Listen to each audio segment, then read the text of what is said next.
Gold, trusted gold buyers. మీరు తాకట్టు పెట్టిన బంగారాన్ని విడిపించి ఈ రోజు ఉన్న మార్కెట్ ధరకు కొనబడను. ఓకే రా, బిఫోర్ నీ సాఫ్ట్వేర్ జర్నీ ఎలా ఉంది? ఇప్పుడు నెక్స్ట్ సాఫ్ట్వేర్ కంటిన్యూ చేస్తావా, ఇండస్ట్రీలో ఉంటావా? లేదు కంటిన్యూ చేస్తా, బట్ ఈ లోపు ఏమైనా మంచి మంచి రోల్స్ వచ్చినా లేదా చిన్న చిన్నవి ఏమైనా వచ్చినా సరే ఐ టేక్ ఇట్. బట్ మరీ ఇదే ప్రొఫెషన్ అని చెప్పి ఐ డోంట్ నో, అంటే ఈ ప్రొఫెషన్ అనేది ఎక్కువ నమ్మకం ఉండదు కదా, ఏ టైంలో ఉంటుందా లేదో. So that's why. But yeah, present అయితే ఇంకా ఏం లేదు, చూద్దాం లైఫ్ ఎట్లా తీసుకెళ్తే అట్లా తీసుకెళ్తా. అనుకోలేదు కదా బిగ్ బాస్ లోకి ఇలా వస్తాను అని చెప్పి, సొంత దేవుడి దయ. అరే, హస్బెండ్ కోసం ఏంటి మేనిఫెస్ట్ చేసావు? ఫ్యూచర్ పార్ట్నర్ ఏం చేయలే, మంచోడైతే చాలు. మన నోరు అసలుకే పెద్దది కదా, అది అర్థం చేసుకునేవాడు వస్తే చాలరా బాబు అనుకుంటాను, అంతే. అంతే, ఇంకేం లేదు. కాదు, ఈ ఇయర్ అయిపోగానే నెక్స్ట్ ఇయర్ చేసుకుంటానని ఇంట్లో మాట ఇచ్చావని తెలిసింది.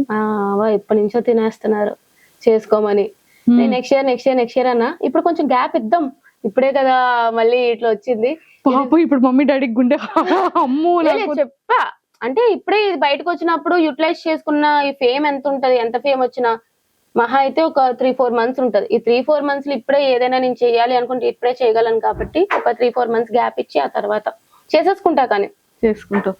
ఒరే భయం వేస్తుందిరా, అంటే ఒక్క 1 year or 2 year గ్యాప్ ఇస్తావేమో గానీ, అంటే మా పొజిషన్ పరిస్థితి ఏంటా, యాంకరింగ్ పరిస్థితి అని భయం వేస్తుంది. అవ్వా లేదు, చూద్దాం, ఏం కాదు.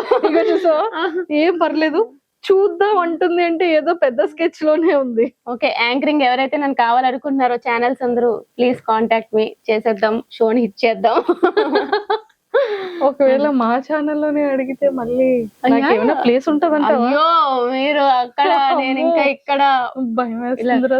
గురువుని మించిన శిష్యురాలు అవుతే మంచిదే కదా. అంతే అంటావు? అంతే. కానీ గురువు పొజిషన్ ఇచ్చేసావు. గురువే ఆబ్వియస్లీ. మీరందరూ, నేను ఎప్పుడు కూడా ఎక్స్పీరియన్స్ వాళ్ళకి ఖచ్చితంగా ఒక పొజిషన్ లో పెడతా. ఎప్పుడు వాళ్ళలాగా అవ్వాలి అని అనుకుంటాను కానీ వాళ్ళు తొక్కాలి అని అనుకోను. అంతే అంటావు? ఏదైనా సరే గురువుకు మించిన శిష్యురాలుగా యాంకరింగ్ లో కూడా గట్టిగా నాటికి పోవాలని కోరిక. సో మేనిఫెస్ట్ చేస్తున్నాం ఇంకా.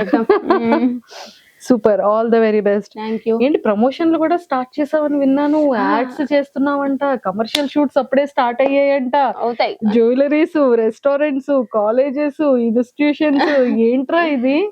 ఏం లేదు, కానీ ఏవో చిన్న చిన్నవి స్టార్ట్ చేస్తున్నాను అని తెలిసింది. సో అయితే ఓపెన్ ఆఫర్ అందరికి ఓపెన్ ఆఫర్. నేను ప్రెసెంట్ ఖాళీగా ఉన్నాను, ఒక జాబ్ లేదు, ఏం లేదు. మీరు ఇచ్చే ప్రమోషన్లు, కొలాబరేషన్స్ అన్ని కూడా కలిపి చేద్దాం, వైరల్ చేద్దాం. మొత్తానికి అయితే ఫైనల్ గా కమర్షియల్స్ లో, యాడ్స్ లో, అన్నిటిలో స్టార్ట్అప్ చేసేస్తాం. సరే, all the very best. Thank you. అది కూడా ఏమైనా ప్రమోట్ చేస్తావారా? కమర్షియల్స్ ఏదైనా సరే చేయమంటే ఐఎమ్ ఆల్వేస్ రెడీ. అందరూ కూడా. అంటే మాకేమైనా ఫ్రీగా అంటే జాబ్లెస్ అక్క, జాబ్లెస్. అమ్మో, చూసారు కదా అక్క, నో అక్క. మరి నీ నెక్స్ట్ గోల్స్ ఏంట్రా శ్రీజ? ఒక మంచి ఇల్లు కట్టుకోవాలి, మేనిఫెస్టింగ్ ఒక మంచి ఇల్లు. సో ఆ ఇల్లు కోసం కష్టపడదాం అని చెప్పి, అంతే ప్రెసెంట్ గోల్ ఫిక్స్ అయిపోయాయి. అండ్ నేను చాలా విన్నాను, ఫ్యామిలీ కూడా చాలా ఎక్కువ రెస్పాన్సిబిలిటీస్ ని త్రూ జరుగుతూ ఉంటాయి ఇంట్లో అని కూడా విన్నాను. అంతే, చాలా మందికి ఆ విషయం తెలియదు. మేము తెలుసుకున్న కొంతలో తెలుసు, నీ నోటితో మాకు వినాలని ఉంది. లేదు అంటే రెస్పాన్సిబిలిటీస్ అంటే డాడీ చూసుకుంటారు కానీ మొత్తం ఇంట్లో ఎప్పుడైనా శాలరీ పడిందంటే అన్న, డాడీ అందరూ నాకే ఇచ్చేస్తారనమాట. సో మనీ అంతా ఇంట్లో, మనీ హ్యాండ్లింగ్ అంతా నాదే ఉంటది. సో దాన్ని బట్టి నేనే కొంచెం అందరికి ఎంత అయింది లెక్కల బుక్లు ఉంటాయి కదా, అప్పట్లో రాసేవాళ్ళం, అట్లా నా దగ్గర కూడా లెక్కల బుక్లు ఉంటాయి అనమాట. సో ఈ మంత్ ఇంత అయింది, ఎవరెవరు అమౌంట్ ఎంత అయింది, ఎంత ఉంది, మొత్తం అంతా మేనేజ్ చేస్తాను. శ్రీజ అంటే లెక్కలు. అయితే ఇప్పుడు లెక్కలు శ్రీజ అని పెట్టాలి. లేదు కానీ బట్ యా, నేనైతే అప్పట్లో మేనేజ్ చేస్తాను.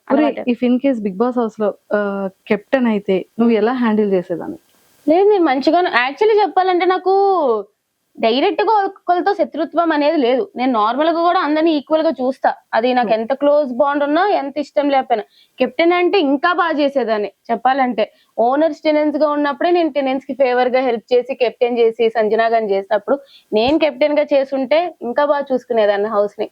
ఎవ్రీవన్ ఈజ్ ఈక్వల్ అన్నట్టు బాగుండేది. ఆ వీక్ అంతా ఎంటర్టైనింగ్ గా ఉండేది అని ఫీల్ అయ్యేదాన్ని. అంతే. సో బిగ్ బాస్ హౌస్ లో బాగా ఎంటర్టైనర్ ఎవరు? ఇమాన్యుల్. సో అంత స్పాంటేనిటీగా మీరిద్దరు ఒక ఇది చేశారు. తర్వాత సంజన గారు నీ కోసం బెస్ట్ యాక్టర్, యాక్ట్రెస్ చేశారు. అంటే కొంచెం ఎవరైనా పని చేసే వాళ్ళు ఉండంటే నేను కూడా ట్రై చేస్తాను అనమాట. But Emmanuel best entertainer. తను ఉంటేనే హౌస్ లో కొంచెం నవ్వుల పండగ అయితే ఉంటూ ఉంటది. ఎస్. అరే అంత డిప్రెస్డ్ అయ్యావు కదా, ఫ్యామిలీ మెంబర్స్ కానీ పెద్ద ఫ్యామిలీ అమ్మ తరపున కానీ నాన్న తరపున కానీ పెద్ద జాయింట్ ఫ్యామిలీ, నీ రిలేటివ్స్ కానీ మీ పెద్దమ్మలు మీ పిన్నిలు అక్కలు బాబాయిలు అందరిని అలా చూడగానే ఒక ఐ ఫెస్ట్ అయింది ఆ టైంలో. అంటే నీ గురించి వాళ్ళు చేసే సపోర్టింగ్ కానీ అండ్ ఎవ్రీథింగ్ మా అమ్మాయి అని కానీ, అండ్ చాలా ప్రౌడ్ మూమెంట్ కదా. సో నీ ఎలిమినేషన్ నువ్వు ఎంత హార్ట్ కి తీసుకున్నా అంతకు మించి హార్ట్ కి వాళ్ళు తీసుకున్నారు. చాలా చెప్పాలంటే మా ఇంట్లో వాళ్ళు ఎవరు కూడా బిగ్ బాస్ చూడరు. ఎవరో మా అత్తలు ఇద్దరు చూస్తారు తప్ప ఎవ్వరు చూడరు, నా కజిన్స్ తో సహా. నేనే చూసేదాన్ని ప్రతి ఇయర్. అలాంటిది బిగ్ బాస్ కి నేను వెళ్ళాక వాళ్ళని టీవీలో చూస్తున్నారు, మన అమ్మాయి అక్కడ టీవీలో చూస్తుంది అంటేనే చాలా హ్యాపీ ఫీల్ అయ్యారు. అలాంటిది వాళ్ళకి ఇన్ని వీక్స్ ఉన్నా అన్ని వీక్స్ ఉన్నా అనేది లేదనమాట. అక్కడ వరకు వెళ్ళడమే గొప్పగా ఉంది. కానీ ఈ విధంగా బయటకు వచ్చేసినప్పుడు నాకు వాళ్ళని చూసి ఎక్కువ బాధ అనిపించింది. వాళ్ళు బయట నుంచి ఇంత సపోర్ట్ చేశారు, వాళ్ళకి మీడియా గురించి కానీ ఇట్లా ఆర్టిస్ట్ లైఫ్ ఇట్లా ఏం తెలియదు అనమాట. అంత సపోర్ట్ చేసి నన్ను ఎక్కడో పెట్టుకున్నారు. పాపం ఓట్లు వేసి వాళ్ళని వీళ్ళని అడిగి ఓట్లు వేయించారు. అంత సపోర్ట్ వచ్చాక కూడా ఆడియన్స్ ద్వారా బయటికి రాలేదు అని చెప్పి చాలా వాళ్ళే ఏడ్చారు పాపం. వాళ్ళని చూస్తే ఇంకా బాధ అనిపించింది. బట్ యా, సో ఫైనల్ గా ఒక కొలిక్ వచ్చింది.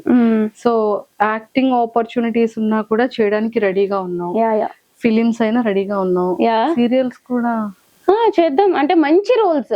ఏ చిన్నవి అంటే ఏదో ఇప్పుడు ఉన్నాను కాబట్టి ఫేమ్ వచ్చింది కాబట్టి ఏదో పెట్టాలి అన్నట్టు కాకుండా కొంచెం మంచి రోల్స్ వస్తే నేను చూస్తాను. అంటే ఎలాంటి క్యారెక్టర్స్ నీకు ఇష్టం రా శ్రీజ? నాకు ఎప్పుడు కూడా కొంచెం అమ్మాయిలు డామినెంట్ గా ఉండే క్యారెక్టర్స్ ఎక్కువ ఇష్టం. అమ్మాయి ఏ డెవిల్ అంటావేమో కొంచెం లేదు, అమ్మాయి స్ట్రాంగ్ గా ఉండే అమ్మాయి, powerful character. Girls police officer, ఏదైనా సరే ఉమెన్ స్ట్రాంగ్ క్యారెక్టర్ ఉన్నది ఏదైనా ఇచ్చి పడేస్తాను. ఇది ఏదైనా ఒక యాక్టింగ్ ఏదైనా ఒక మంచి డైలాగ్ తో చేసి డాన్స్ చేస్తారు, నీ రీల్స్ చూసాం మేము.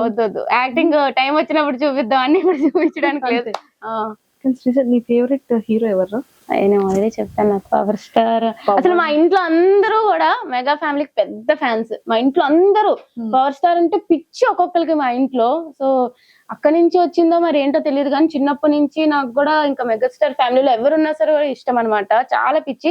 ఇంకా పవన్ కళ్యాణ్ గారు అంటే ఇంకా పిచ్చి మాకు. ఒరే, ఇన్ కేస్ ఈ బిగ్ బాస్ ఫినాలి అయిపోయిన తర్వాత ఒక ఫ్యూ మంత్స్ లో లేకపోతే ఒక ఫ్యూ డేస్ లో పవన్ కళ్యాణ్ గారిని కలిసే ఒక ఆపర్చునిటీ, మేనిఫెస్టింగ్ వచ్చింటే బాగుంటది చాలా. అంతే, నిజంగా చాలా కావాలి. అసలు ఫస్ట్ పవన్ కళ్యాణ్ గారిని ఇలా ఇలా ఎదురుగా పవన్ కళ్యాణ్ గారు ఇలా వస్తున్నారు, నువ్వు ఇలా చూస్తున్నావు, ఇప్పుడు ఏం మాట్లాడతావు? ఏం మాట్లాడండి సార్, మీరు అంటే నాకు చాలా ఇష్టం. నాకు యాజ్ ఎ హీరోగా కాకుండా జనరల్ గా యాజ్ ఎ హ్యూమన్ బీయింగ్ గా అతను చాలా ఇష్టం అనమాట. నాకు చిన్నప్పటి నుంచి మనకి ఏంటంటే అతని హీరోలా చూస్తాము, బట్ పెద్ద అయ్యాక ఆయన నిజం లైఫ్ లో కూడా హీరో అని తెలుసుకున్నప్పుడు అప్పుడు ఇంకా అభిమానం పెరిగిపోద్ది అనమాట. సో యాజ్ ఎ పొలిటీషియన్ గా గానీ యాజ్ ఎ హ్యూమన్ బీయింగ్ గా గానీ అతను చాలా నాకు ఇష్టం అనమాట. Your all time favourite. Super. ఇక్కడ వరకు ఇది యాక్ట్రెస్ లో నీ ఫేవరెట్ ఎవరు? సమంత గారు. సమంత గారు అంటే చాలా ఇష్టం. సో వైజాగ్ వచ్చేటప్పుడు ఈవెంట్స్ వచ్చేటప్పుడు ఎప్పుడైనా చూసావా సమంత గారు? నేను డైరెక్ట్ గా ఎప్పుడు చూడలే, అసలు చూడలే. ఓకే. ఆవిడ ఎక్కడి నుంచో అట్లాగా ఒక ఇండస్ట్రీ బ్యాక్గ్రౌండ్ లేకుండా అంత కష్టపడి అన్ని ఫేస్ చేసుకొని, హెల్త్ ఇష్యూస్ అని ఫేస్ చేసుకొని బట్ స్టిల్ అంత స్ట్రాంగ్ గా ఉన్నారు. రియల్లీ లైక్ సమంత గారు, చాలా చాలా ఇష్టం నాకు.